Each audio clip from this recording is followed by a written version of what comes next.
Dear students, Assalamu alaikum. आज सोन topic बचो हरूफ तहजीक हरूफ हे तो यह जन क्लास फर्स्ट खतर सब्जेक्ट उर्दू बचो अस परो शक्लन हंद मत सहित तुम अल्फाज तो बे करो हरूफ हेच पहचान। तो बचो तुम करो पन्ने बुक हंद पेज नंबर 73। हे से हाथी, हे से हाथी बचो यस हे एलिफ थ ये हरूफ पानवे रलावान अति बना हाथी, अति बना लफ्ज हाथी। बचो हाथी वना हसिस। हे से हिरन, हे से हिरन बचो यस हे रे नून हरूफ पानवे रलावान अति बना लफ्ज हिरन। क्या बना हिरन। बचो हिरन वना हिरने। हे से हल, हे से हल बचो यस हे तो लाम हरूफ ज पानवे रलावान अति बना लफ्ज हल। हे लाम हल, हे लाम हल बचो हल वना अलबाइन।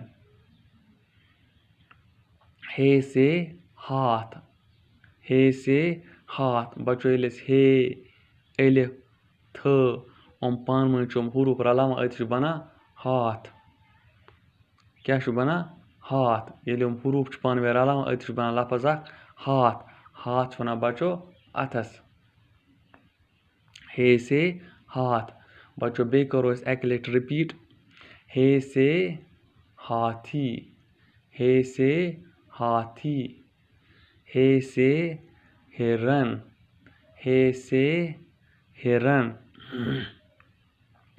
हे से हल, हे से हल, हे से हाथ, हे से हाथ बचो नुम परिस नुम यम जन अल्फाज पर उमन सारवेन अल्फाजन गोड़ हरूफ हे।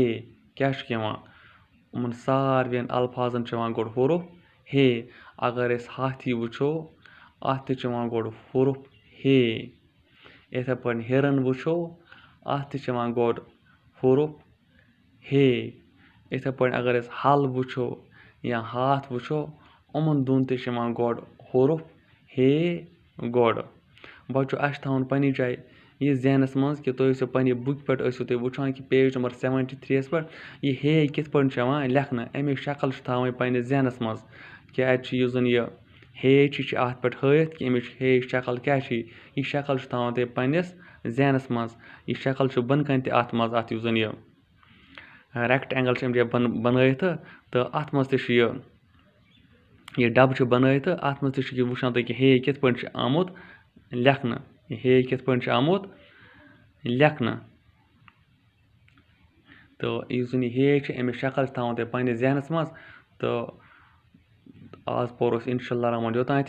तो नेक्स्ट क्लास मज पको बे ब्रोह कुन। शुक्रिया।